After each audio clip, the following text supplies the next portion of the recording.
салому дуруд бинандагони азизу арҷуманд. нашри навбатӣ барномаи дар мавзӯи рӯз аст аз телевизиони Тоҷикистон.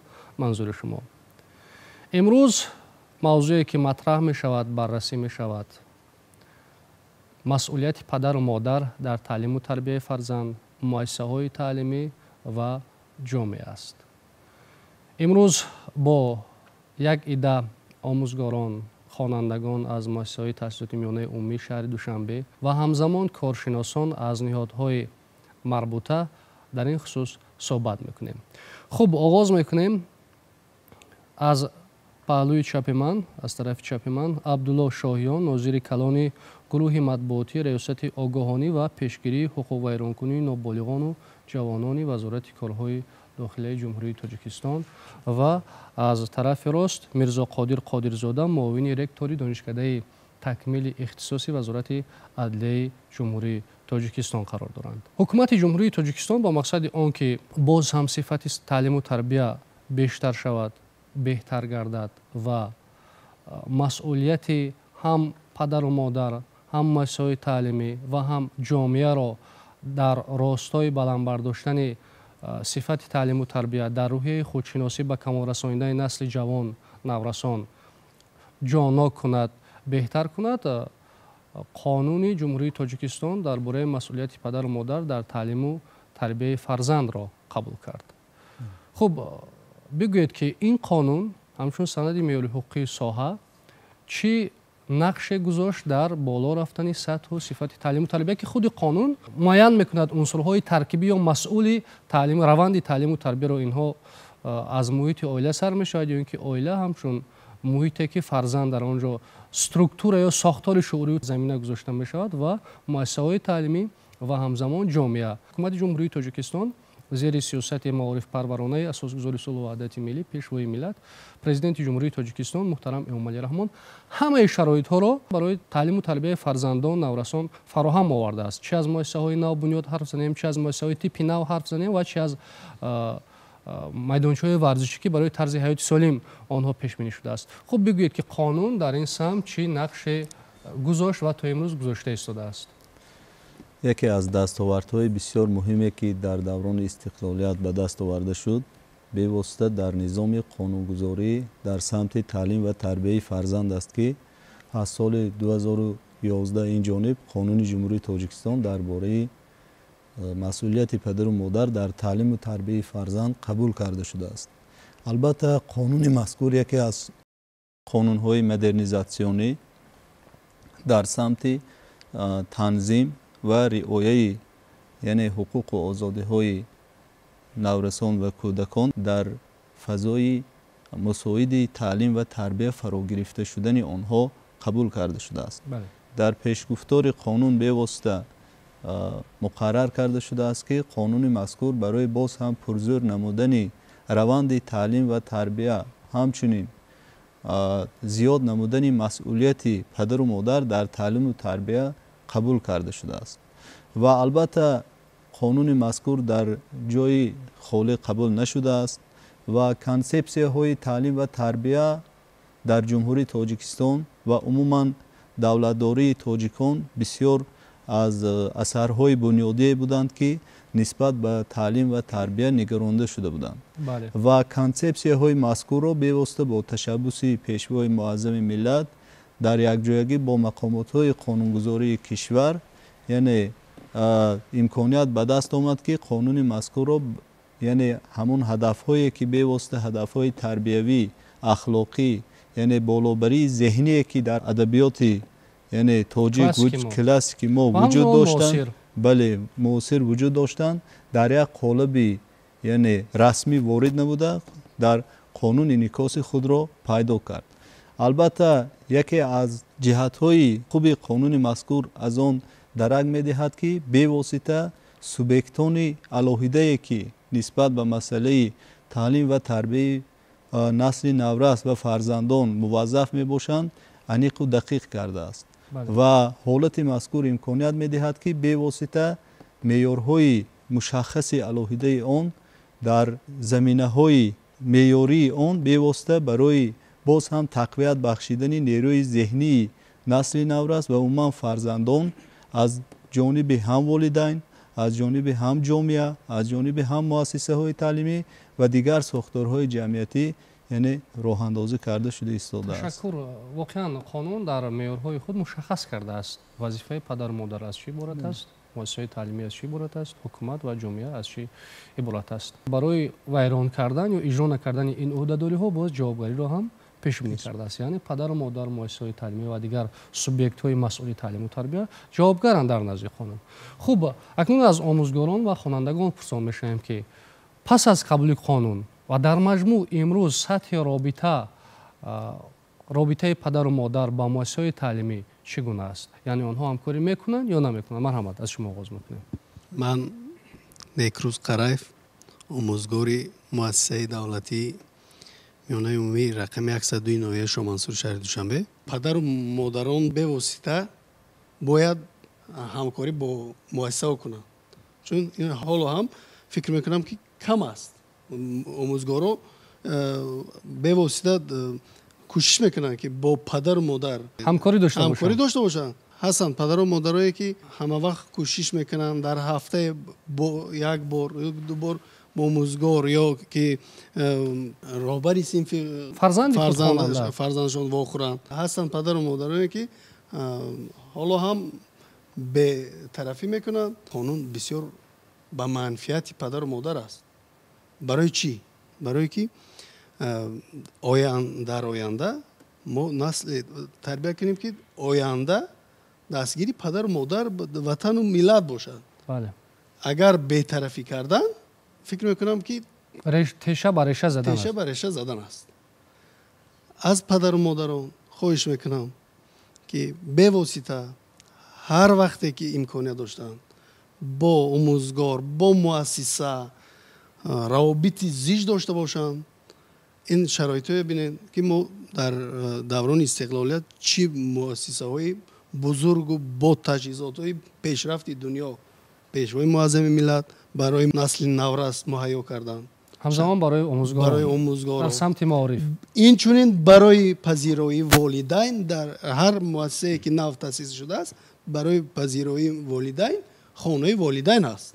бо тамоми таҷҳизот, бо тамоми шароити ҳозиразамон омода аст. моҳ як бор, агар ҳар моҳ як бор падар модар ба муассиса биёяд, равобиташон бо муассиса бештар шавад, устувортар гардад, фикр мекунам ки мо як ҷомеае месозем ки ояндаи мо чун имрӯза дурахшону гулафшон мешавад. аз суханҳои шумо бармеояд ки имрӯз ҳастанд, аҳён ҳам бошад, аҳёнан ҳам бошад, ҳастанд падару модароне ки аз ҳамкорӣ худдорӣ мекунанд ё як дараҷа бетарафӣ мекунанд ё канорагирӣ мекунанд.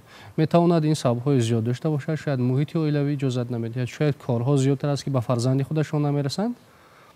аммо имрӯз ҷои пӯшиданест ки баъзан ҳолатҳое ба вуқӯъ мепайвандад дар байни наврасон, ноболиғон, хоҳ дар муҳити муассисаҳои таълимӣ аст, хоҳ аз ин муҳит берун аст, яъне кирдорҳои ғайриахлоқӣ содир мешавад, кирдорҳои зидди қонунӣ содир мешавад.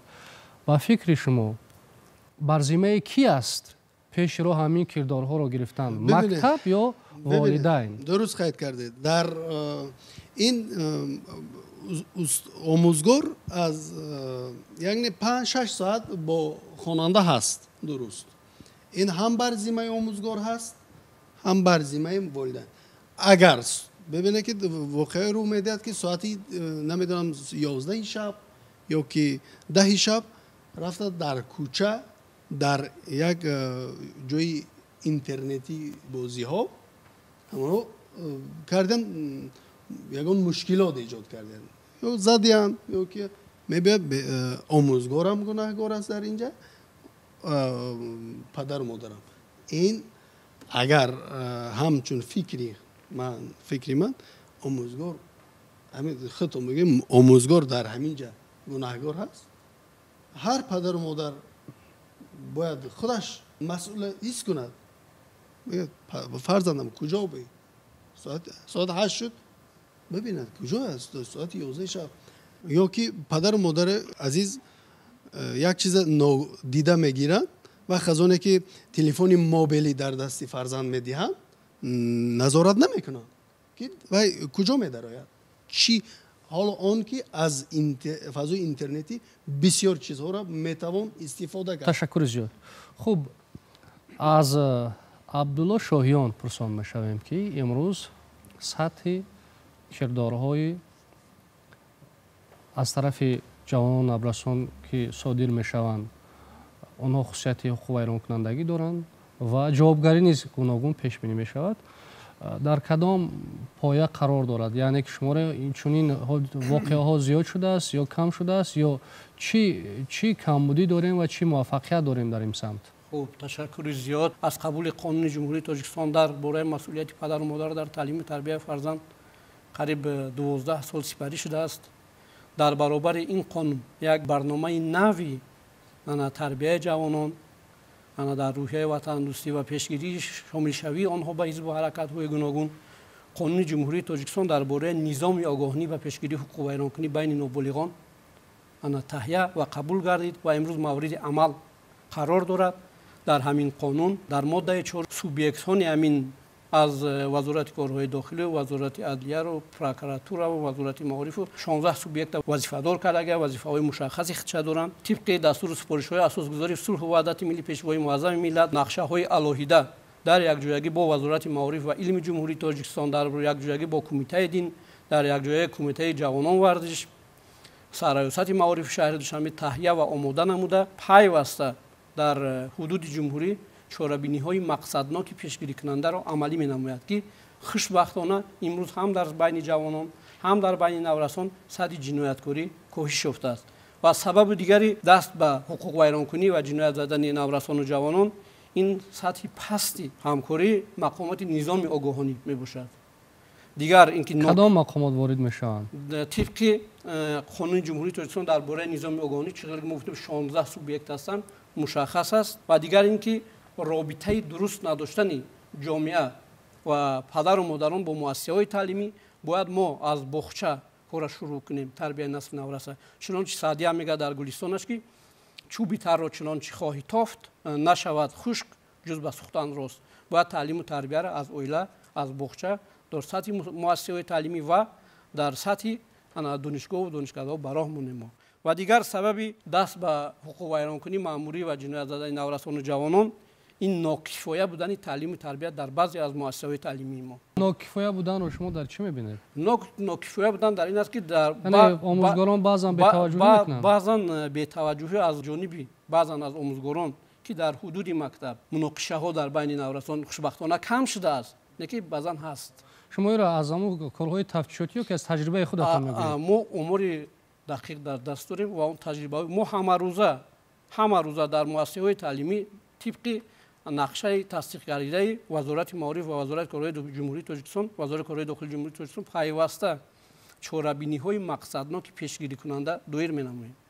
سبب همین است که امروز سبک جنایتکاری در بین نورسان رو به کاهش آورده است. دیگر اینکه آنهایی که خوانندگان بعد از صنف 9 از تعلیم دور میمانند آنها رو باید به مهنت فایده‌ناک جلب کنیم که تو بیکار نماند دست به حقوق ویرانکنی نزند. بله.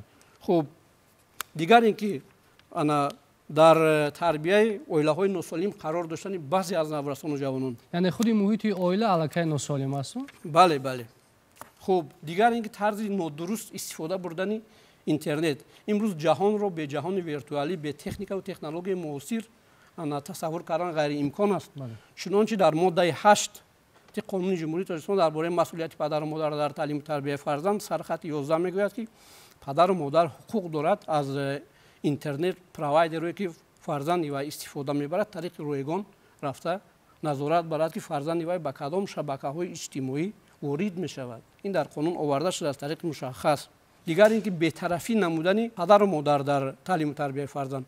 بعضا ما امورای دقیق در دست داریم که وقتی به مؤسسه تعلیمی پدر یا مادر یا شخصانی آنها را عوض کننده رو وصی یا پرستار میگیم دعوت میکنن عموما آنها با تلفن خود جواب نمیدهند یا که در هفته یک مرتبه روزنامه فرزند خود نظر نمیکند که وای نخوانش او در کدام سطح است. این همه سبب عامل‌های شده میتواند که نورسان و جوانان دست به حقوق ویرانکنی میزنند. تشکر زیاد. خوب واقعا همین طور است. اساساً زمینه تعلیم و تربیت در هر روحیه که بعداً فرزند به کمال میرسد در خانه گذاشته می شود. وقتی که ما خودی ما پدر و مادران بی‌طرف هستیم، مسئولیت را تا آن حدی که ضرور است حس نمی کنیم و در رابطه نمی شویم، پس همان گونه که اظهار شد از جانب نورسان، نابالغان که آنها در مرحله‌های بسیار با سرعت تشکلیابی شخصیت قرار دارند، هر گونه کردارهای با وقوع می‌پیوندند، صادر می‌شوند که آنها قانون را ویران می‌کنند، آنها ضد اخلاقی‌اند. بسیاری اندیشه‌ها بر آن نظرند که اساساً عنصر محوری یا اینکه سوبیکت اساسی محیط عائله است، پدر و مادر است. خوب بیاید در اینجا ما یک نفر والدین، مادر یکی از خواننده‌های مؤسسه تحصیلات میانه عمومی شهر دوشنبه، سعید بیبی ناظم آقا را تکلیف کردیم که آن را دعوت میکنیم در صحبت ما همراه شوند. مرحمت. از این طرف گذشته شنید.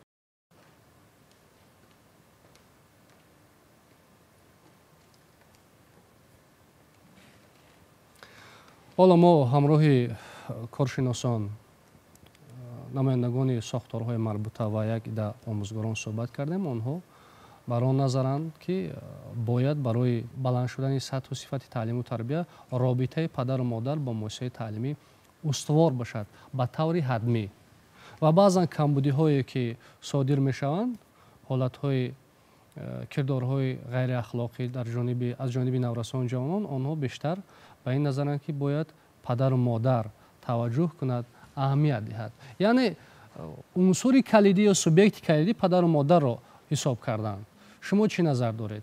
من مادر فرزندانی هستم که در مؤسسه تحصیلات میانه عمومی رقم 71 تحصیل می نمایند. همچون والدین به تمام پدر و مادران گفتنی هستم که قانون مسئولیت پدر و مادر که 2 آگوست سال 2011 قبول گردید که این قانون از 6 باب و 17 ماده عبارت است، از روی همین قانون عمل نمایند. رابطه خود را در مؤسسه ها مستحکم نمایند. وقتی که پدر و مادر رابطه خود را در مؤسسه مستحکم نماید، از روند تعلیم و تربیه فرزند خود آگاه می شود. سطح و صفت دانش فرزند خود را معین کرده می تواند. تعلیم که در مؤسسه از روی نقشه به عمل می آید، لیکن تربیه کمتر مشکل تر است. تربیه شاخه های گوناگون دارد که یکی از شاخه آن عائله است، شاخه دیگر مؤسسه و دیگر آن جامعه است.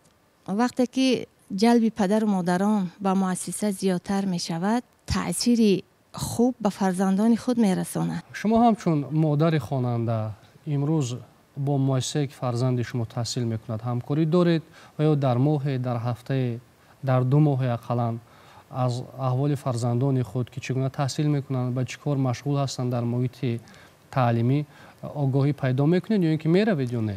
بله، من همه وقت رابطه خود را در مؤسسه مستحکم کردگیم و در درس های فرزندان خود اشتراک میکنم. از روند تعلیم و تربیه آنها در مؤسسه آگاه هستم و از آن آگاه هستم که فرزندان من با رفیقان خود چگونه مناسبت دارند. با کیا رفتار میکنند؟ با کدام خوانندگان و با کدام جوانان چگونه مناسبت دارند. از کمبودی های فرزندان خود آگاه باشم و برای اصلاح نمودن کمبودی فرزندان خود در عائله کوشش کنم و کمبودی های آنها را برطرف نمایم. بعضا پدر و مادرانی هستند که آنها از رابطه با مکتب سرکشی میکنند، یعنی در مجلس های پدر و مادران نمیآیند، اشتراک نمیکنند و همان گونه که اینجا آموزگاران اظهار داشتند. عیب رو در چی میبینید؟ کمبودی را در آن میبینم که آنها از فرهنگ، مدنیت و از علم و دانش کمی دور هستند.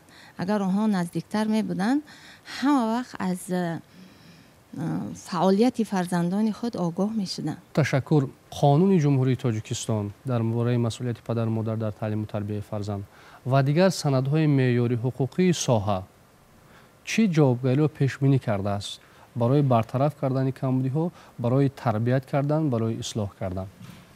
البته در نظام قانونگذاری عمل کننده جمهوری تاجیکستان بواسطه برای بی‌مسئولیتی کردن نسبت به تعلیم و تربیت فرزند در برابر پدر و مادر همچنین وسیع و پرستاران نیز فرا گرفته شده است. البته مقصد اساسی یعنی که پیش بینی نمودن جوابگری به والدین این البته یعنی مجازات نمودن آنها نیست. مقصد اساسی قانونگذاری عمل کننده این اصلاح نمودن پدر و مادرانی که برای تعلیم و تربیت فرزندان خود یعنی بی‌طرف هستند. از این نقطه نظر هم در قانون صحوی یعنی قانون درباره مسئولیت پدر و مادر در تعلیم و تربیت فرزند، همچنین در کودکس حقوق ویرانکنی مأموری جمهوری تاجیکستان و به واسطه در کودکس حقوق مرافعوی حقوق ویرانکنی مأموری جمهوری تاجیکستان مقررات های جای داده شدند که در حالتی که از جانب به واسطه نابالغان یگان حقوق ویرانکنی یا اینکه عملهای ناشایان یا اینکه جنایت صادر کرده می شود، به واسطه جوابگری نه به خود نابالغ روانه کرده می شود. در بعضی موردها به واسطه جوابگری را خود پدر و مادران یعنی که به ذمه می گیرند که این را قسم دوی ماده 229 کودکس مرافعوی حقوق ویرانکنی مأموری جمهوری تاجیکستان مشخص پیش بینی کرده است که به واسطه آن عمل کرده که یعنی حقوق ویرانکنی که از جانب نابالغ صادر کرده می شود نسبت به جریمه بندی، نسبت به مجازات یعنی که عمل کرده آنها به واسطه خود پدر و مادران یا اینکه آنها را عوض کننده سخن درباره وصی و پرستار می رود البته پیش بینی کرده است. لیکن از سبب آنکه بسیار این حالت ها حالتی تاثیر روحی و روانی هستند، همچنین یکی از سوبیکتان مرکزی که می تواند نسبت به یعنی سیقل دادن حالت معنوی و روحی شخصیت تاثیر بی‌واسطه گذارد، این البته کارشناسان مسائل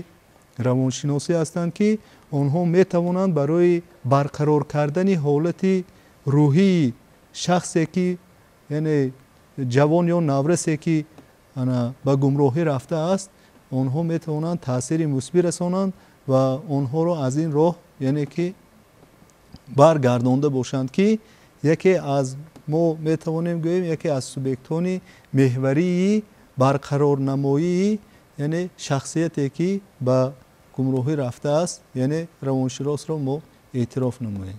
تشکر زیاد. مشورت های پسیخولوژی بله هم برای تطبیق قانون هم برای بهتر شدن صفت تعلیم و تربیت بسیار مهم است. همین رو در نظر دارید؟ بله بله. خب بینندگان گرامی، بسیار با مورد است که در اینجا هم صحبت نوبتی برنامه بی حفیظ ما مجید آورا تکلیف کنیم در صحبت ما همراه شوند که دکتری علمی پسیخولوژی پروفسور همزمان آموزگاری دانشگاه دولتی آموزگاری تاجیکستان به نام صدرالدین عینی می باشند. مرحمت فکر و نظر خود را وابسته به آن که نقش روانشناس در سمت تعلیم و تربیت در این فضا چگونه است ابراز داشته باشید. استاد دانشگاه دولتی آموزگاری تاجیکستان به نام صدرالدین عینی هستم و قریب نیم عصر می شود که من در این دانشگاه فعالیت می کنم و در حقیقت همچون شخصی کلانسال جامعه همچون آموزگار ما دیده ایستادیم که امروز مسئولیت پدر و مادر در تعلیم و تربیت فرزند باز بالا رفتن، زیاد شدن، بهتر کردن را طلب میکند و امروز جامعه ما در چنین سطح قرار دارد که یک خود عائله تنها در این جاده به موفقیت صاحب شده نمیتواند. امروز همکاری والدین با مؤسسه های تحصیلاتی، با ارگان های حقوقی، با کل اهل جامعه تکیه کردن رو طلب میکنه. ما گفته نمیتوانیم که یگان پدر و مادر مسئولیت ندارد، لیکن درک مسئولیت از طرف هر یک پدر و مادر از روی فهمیش، جهانبینی، تفکر خود آنها است.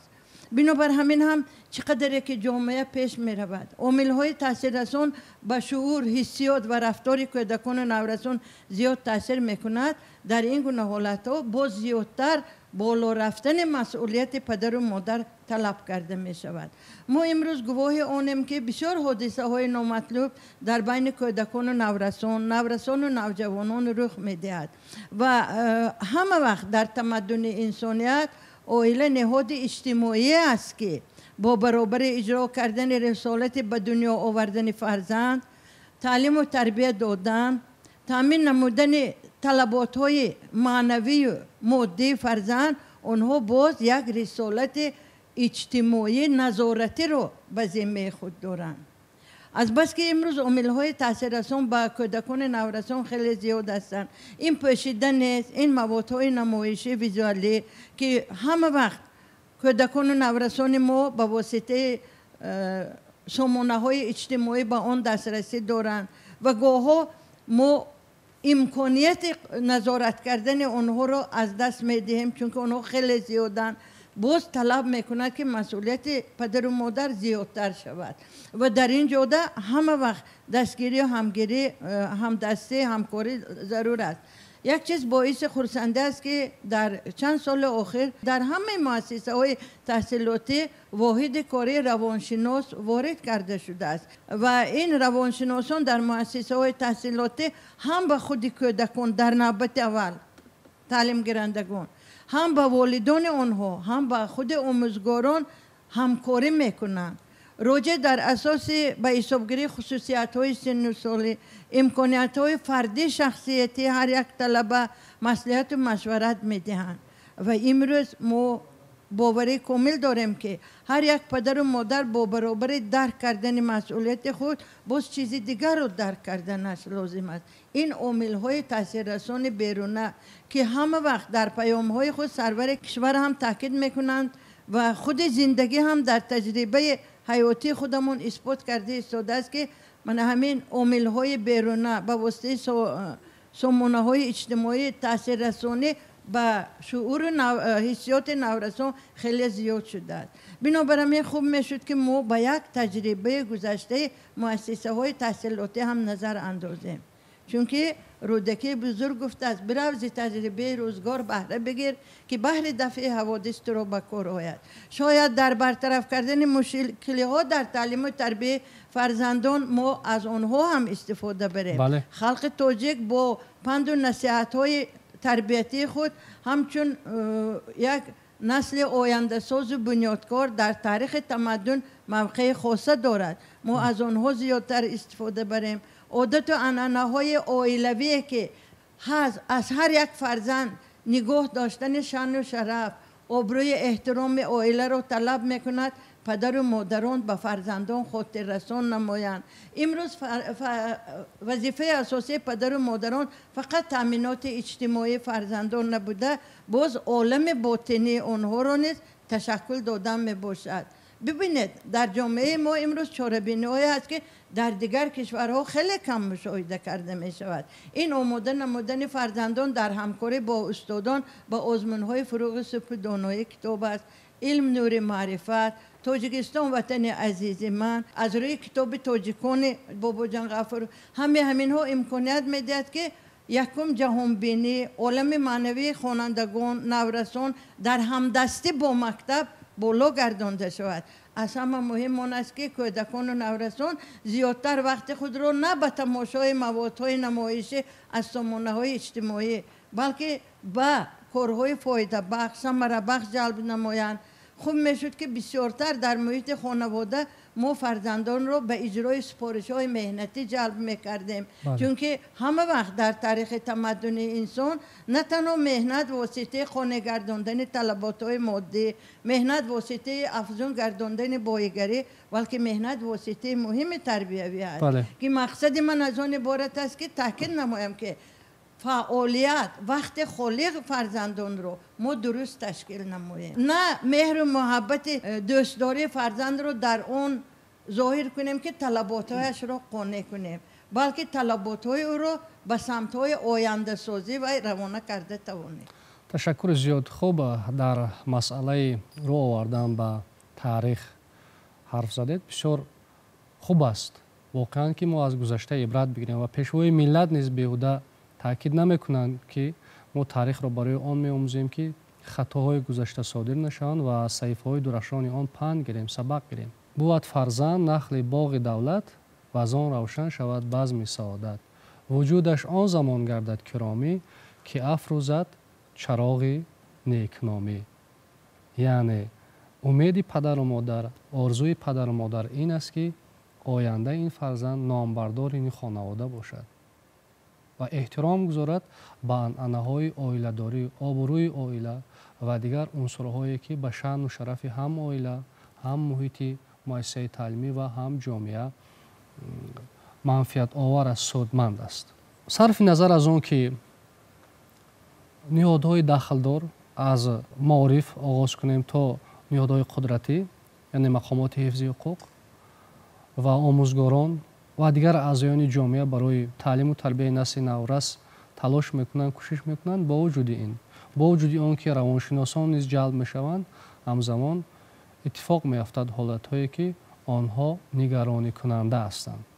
یعنی ما را وادار میکنند که از این رفتار نورسان تأسف خوریم و مسئولیت داشته باشیم. یعنی باز هم آنها به حقوق ویرانکنی دست میزنند، به کردارهای دست میزنند که به شأن و شرف یک انسان آزاده وارسته که پدر و مادر آنها میتوانند باشند، آموزگار آنها میتوانند باشد، ملتش میتواند باشد، لطمه میزند. ما باید فراموش نکنیم که در پشت میز مؤسسه تعلیمی ملت تربیت می‌یابد. راه‌هایی را شما مصلحت دید برای بینندگان، برای پدر و مادران که پیش راه این گونه حقوق ویرانکنی‌ها گرفته می‌شود، کاهش داده می‌شود و همزمان رابطه بین آموزگار، بین والدین استوارتر می‌گردد. چی باید کرد؟ در حقیقت هر یک دوره سن ساله در انکشاف شخصیت خصوصیت‌های به خود خاص دارد. مخصوصا گذشتن به دوره نورسی از 10-11 تا 17-18 سالگی دوره خیلی پرتلاطم حیات فرزند است که در وی نگاه به عالم، آدم، به زندگی، به تحصیل و تدریس دائما تغییر می‌یابد. و پیش از همه در محیط خانوادگی مهمترین چیزی که من حساب میکنم این مناسبت نیک بین خردسالان و کلانسالان، تا که پدر و مادر با فرزند رفیق باشند که او در کوچه برای خود مصلحتگر، رفیق، دوست را جستجو نکند، نکوبد. همه مشکلات های خود را با پدر و مادر، با برادر و خواهر بزرگسال خود ببیند. چون که نه همه وقت رفیقان کوچه به نورسان مراجعت کرده خطاب میکنم که مصلحت دوستانه بی‌غرض میدهند.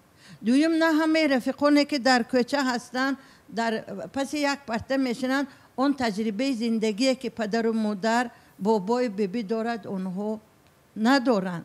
و اونها گرچنده که یک لحظه این مشورت و مصلحت میکنند، اندیشه های خود را بیان میکنند، به تجربه زندگی تکیه کرده نشده. شاید از اون موادهای نمایشی گرفته شده باشد، شاید از اون لحظه های الهیده فیلم های گوناگون گرفته شده باشد که نه همه وقت تماشا کردن اون به کودکان و نورسان ارزشمند است، از همونها گرفته شده باشد. بنابراین هم بهترین وسیله عائله از نگاه علم جامعه شناسی این اجرا نمودن رسالت نظارت اجتماعی، یعنی وقتی وی را نظارت کردن با اون معنایی که وی با کار و عمل ارزشمند مشغول شود.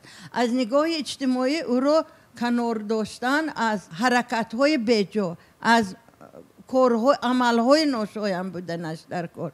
در این جاده ما چطوری که تاکید کردیم همه وقت به پدر و مادر مدد و یاردم رسان این آموزگاران مؤسسه های تحصیلاتی هستند.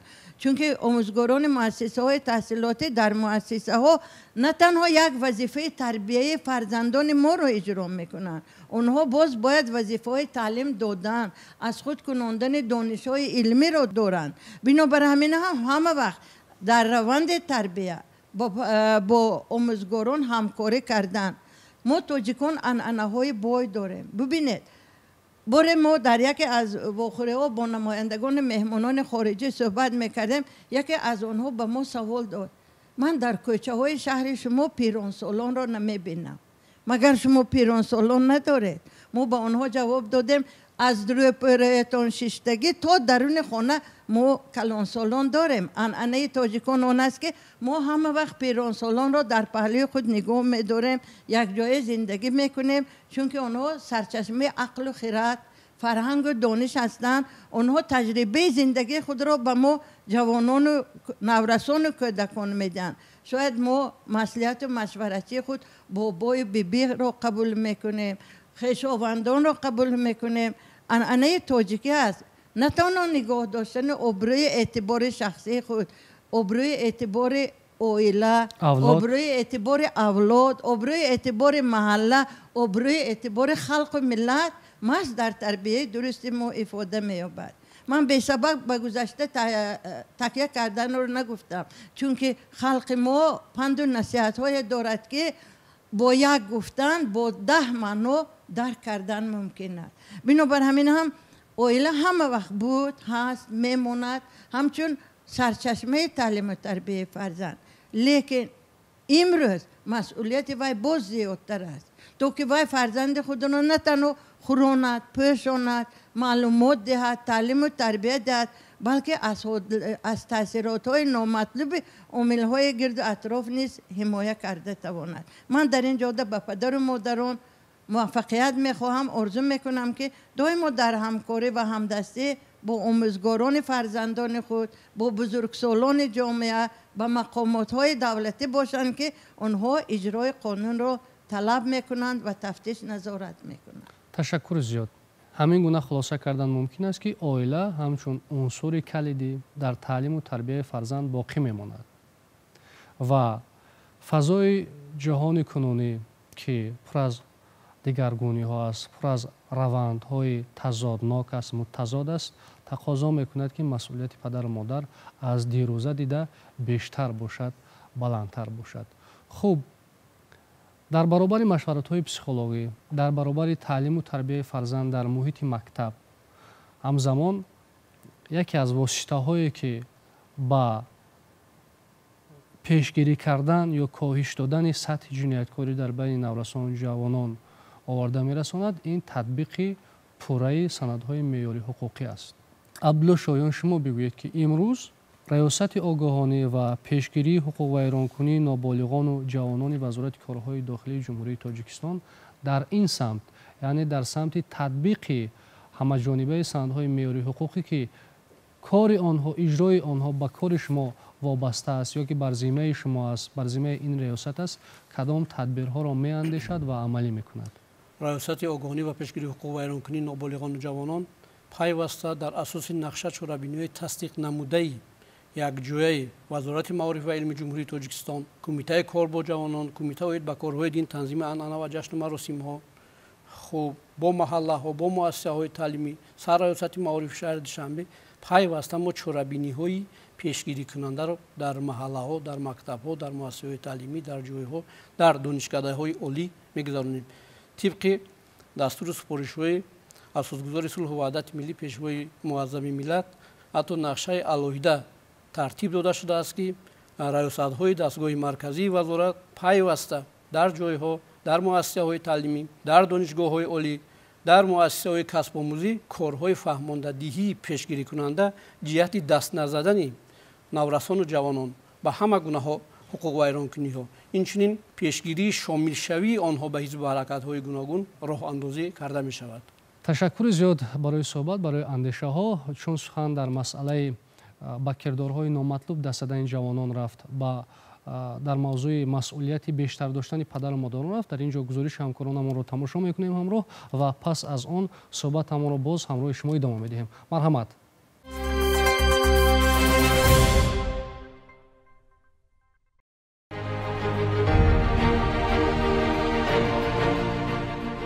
در جامعه امروزه کشور آواره‌گردی و حقوق ویرانکنی و صادر گردیدن جنایت‌ها از جانب جوانان و نورسان نسبت به سالهای گذشته خیلی پست شده است و پدر و مادران برای به تعلیم و تربیت فرا گرفتن فرزندان تمامی چاره‌های ضروری را اندیشیده شرایط خوبی معرفتناک نمودن آنها را به راه مانده‌اند. اما با وجود این برای باز هم کاهش دادن سطح جنایتکاری در میان نسل نورس و جوان و به حیات آسوده و ارزنده راهنمایی کردن آنها از مقامات دخلدار، وزارت کارهای داخلی، مؤسسه‌های عالی و کسبی، و پیش از همه از پدر و مادر مسئولیت بیشتر تقاضا می‌گردد. متاسفانه از سبب استفاده نادرست تکنولوژی معاصر به مانند تلفن‌های موبیلی و کامپیوترها بعضی جوانان و نورسان از فرهنگ ملی خود خیلی دور گردیدند.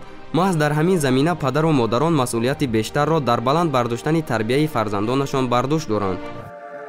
قانون جمهوری تاجیکستان درباره مسئولیت پدر و مادر در تعلیم و تربیت فرزند از 2 اوگوست سال 2011 عمل می‌کند. پدر و مادر و شخصان آنها را عوض کننده در اساس این سند معیاری حقوقی وظیفه دارند که طبق ارزش‌های ملی به فرزندان خود نام نیک گذارند. برای سلامتی، انکشاف جسمانی، معنوی و اخلاقی آنها غمخواری نمایند و فرزندان را در روحیه وطندوستی، احترام پدر و مادر، رعایت ارزش‌های ملی و عمومی بشری تربیت نموده برای آنها شرایط خوبی تعلیم و تدریس را فراهم آورند. کنستیتوسیای جمهوری تاجیکستان پدر و مادر را برای نگاه و بین فرزندان و فرزندان بالغ و قابل مهنت را برای نگاه و بین و تأمینات اجتماعی پدر و مادر مسئول کرده است. ولی در این سمت نیز قانونشکنی‌ها به نظر می‌رسد. تحلیل و بررسی‌ها نشان می‌دهند که تحولات فکری در بین جوانان و نورسان به وجود آمده است. محتوا و خواسته‌های فرزندان عموماً از افکار والدینشان فرق می‌کند. زیرا زمان امروزه مرحله تشکل حیات معاصر بوده. از این رو راه و روش تربیت نیز باید با این زمان تجدید گردیده روش‌های بهتر انتخاب گردد. با همین خاطر تحلیلگران ابراز می‌نمایند که یکی از سبب‌های مشکلی ایجاد نمودن در تعلیم و تربیت گوناگون فکری نسل نورس و جوان میباشد.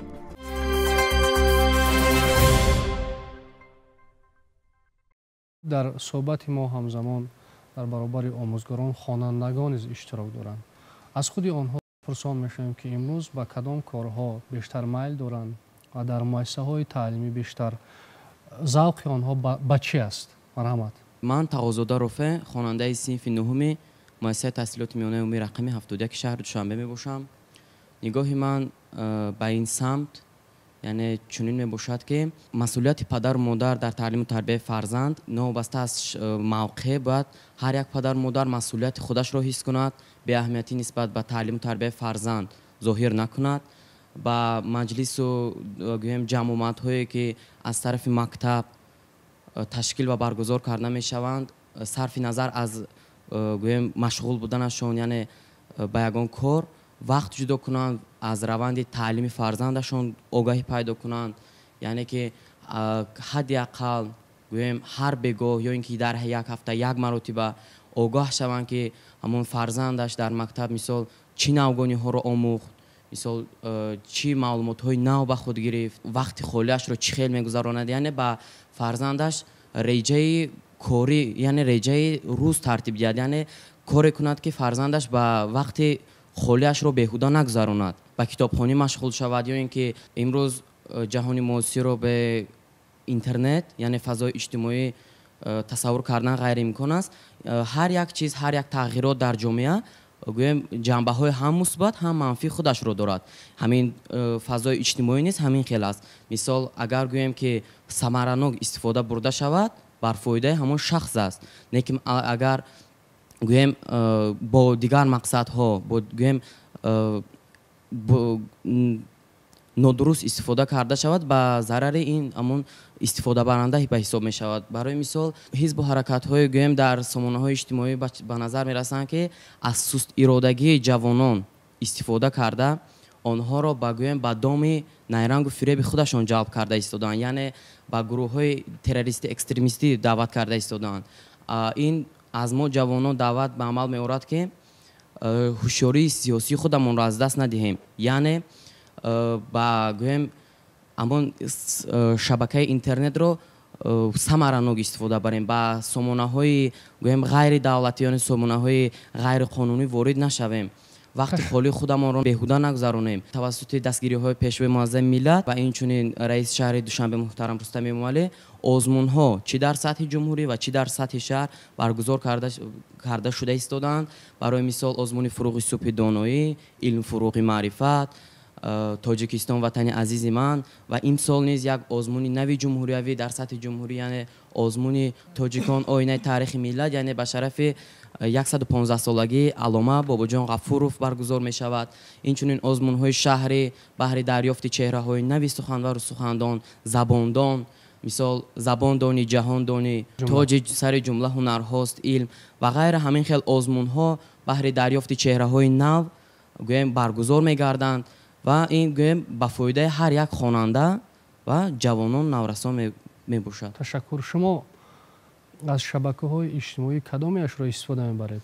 از شبکه‌های اجتماعی بیشتر من گوگل استفاده میبرم، یعنی که برای دریافت معلومات ها از شبکه‌های وسایل اخبار عامه. شما فیسبوک ندارید؟ اینستاگرام؟ نه، فیسبوک راست گپ استفاده نمیبرم، برای که وقت بهوده صرف میشه. وقت بهوده صرف میشه. من بسیار حالت خودم رو، مقصد وقت خالی خودم رو به کتابخانه میگذرونم. 2 سال اینجانی باز در آزمون فروغ سوپی دانایی کتاب است اشتراک کرده ایستادم. این سال نیز اکنون دور مکتبی در مکتب علاقه گذشت، تیاری به دور نهیوی دیده ایستادم. تشکر زیاد. ببینید میگه سال دوم است که من در آزمون فروغ سوپی دانایی کتاب است اشتراک میکنم. خود سخنرانی خواننده علاقه نشان میدهد که تاثیر اشتراک در آزمون چگونه است. چرا چون این آزمون ها را استقبال نکنیم؟ چرا فرزندان خود را راهنمایی نکنیم که در این آزمون ها اشتراک کنند؟ شرط نیست جا بگیرند، شرط نیست مبلغ به دست بیارند، نطق آزاد دارند، اندیشه خود را آزاد گفته میتوانند. و واقعا پیشنهادها، تشبسهایی که پیشوای ملت محترم امام علی رحمان در سمت گسترده کردن سطح اندیشمندی جوانان نورسان راه اندازی کردند قابل دستگیری اند. متشکلانه اطراف این غایه های بزرگ متحد شویم و آنها را، برگزاری آنها را باز هم پرشکوه‌تر گردانیم، چون که شکوهمندی این آزمون ها از توجه ما وابستگی دارد، از اشتراک فرزندان ما وابستگی دارد که ما چگونه با آنها مناسبت میکنیم. خب در مسئله رابطه پدر و مادر گپ زدید. پدر و مادر شما با مکتبی که شما تحصیل میکنید، با مؤسسه‌ای که شما تحصیل میکنید چگونه همکاری دارند؟ مخصوصا پدر و مادر من گویم رابطه زیچ دارند. در مجلس و گویم چورابینی هایی که از طرف مکتب برگزار میگردد و والدان دعوت کرده میشوند، نوابسته از سرکاری بودن برای مثال فرزندان وقت جدا میکنند و به همین گویم اشتراک میکنند. این چنین در درس ها، در روند درس ها اشتراک میکنند. از کمبودی مخصوصا من آگاه میشم و بهر اصلاح همانها همون کمبودی نصیحت میدین. بله، گویم کوشش به خرج میدین که همون کمبودی ها رو اصلاح کنند. تشکر زیاد. در پهلوی شما آموزگار شما است. حالا از اون میپرسیم که پدر و مادر خواننده چگونه رابطه دارند با مؤسسه تعلیمی، چون خودی میگوید که رابطه آنها خوب هستند. خوب شما بگویید. اسایف سفربک هستم، آموزگار مؤسسه تحصیلات میانه رقم 71 به نام یوسف اکبر شهر دوشنبه. تقاضادار رفیع یکی از خوانندگان بلایقت خوانندگان مکتب ما هستند. پیوسته پدر و مادر رفیع در تمام مجلس ها، مشورت ها اشتراک میکنند. همیشه کوشش میکنند که فرزندانشان با یک روحیه وطن دوستی، در یک روحیه انسان دوستی، یعنی که در راه راست فرزندشان را هدایت کنند. آرزوی یگانه آموزگاران این است که تمام والدین همکاری خود را به مانند پدر و مادر همین گونه خوانندگان به مکتب، به مؤسسه همکاری را زیش نمایند. از تجربه های خود گپ میزنیم. اکثریت پدر و مادرانی که به مکتب حاضر نمیشوند، اشتراک نمیکنند، فرزندانشان به کارهای ناشایسته انسانی دست میزنند، اینها درجه یکم پدر یا مادر از هم جدا شدگی هستند. بله. یا اینکه فرزند در تربیه بابا و بیبی هستند. بابا و بیبی آنها سرکار هستند. لیکن یگان پدر و مادر نمیخواهد که فرزندش به همین کارهای ناشایسته دست زند، به هر گونه حزب و حرکت‌های گوناگون روانه گردد. تشکر زیاد. واقعا درست است. هرچند احیانا هم اتفاق افتاد، چون این محیط‌های هستند که خواه پدر و مادر است، خواه وصی است، خواه پرستار است، خواه بیبی و بابای مثلا خواننده است، فرزند است، گاها به مشاهده میرسد که تا یک اندازه بی‌طرفی میکنند در مسئله تعلیم و تربیت فرزند خود یا نبیره خود با مؤسسه تعلیمی همکاری را به راه بمانند. در حقیقت از گفته استاد سفربک شاگرد عبدالرافع معلوم می شود که به هر یک پدر و مادر این دلیل حقیقی است. مادامی که پدر و مادر به مؤسسه تحصیلاتی رابطه دائمی دارند، اولا این عمل به خود فرزند آنها خوشمند هست، چون که در او یک افتخار، یک مهربانی یک موقع رو تامین میکند که در بین شریک درسان تصور میکند که در حقیقت پدر و مادر او فرزند خود را دوست می‌دارند. برای پدر و مادر هم افتخار است که چنین فرزند دارند. ببینید مادامی که پدر و مادر همکاری کردن، طرز سخنرانی، جهانبینی، مناسبت فرزند هم با عالم، با آدم، با روند تحصیل و تدریس دیگر می شود. من به پدر و مادران یک چیز رو تاکید کردنی هستم. ببینید مسئولیت پدر و مادر نه تنها در محیط خانواده بلند است در تعلیم و تربیت فرزند.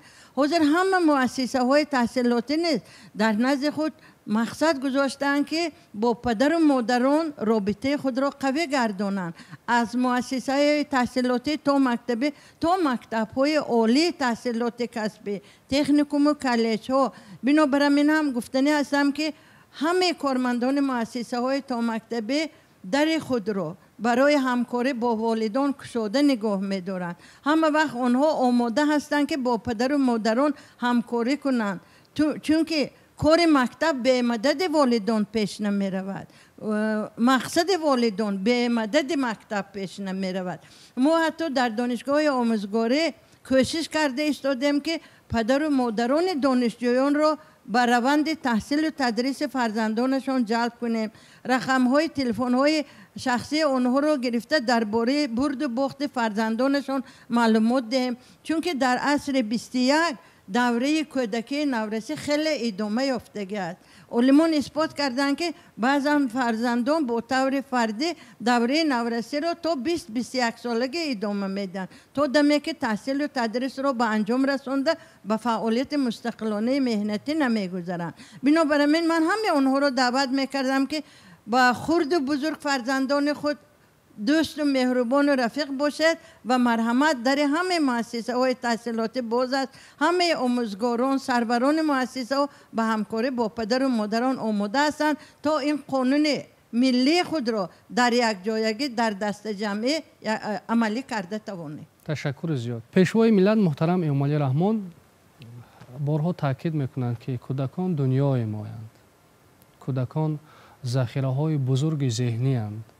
کودکان و نورسان وارثان ارزنده آینده تمدن تاجیکان هستند. دولت و ملت تاجیک هستند.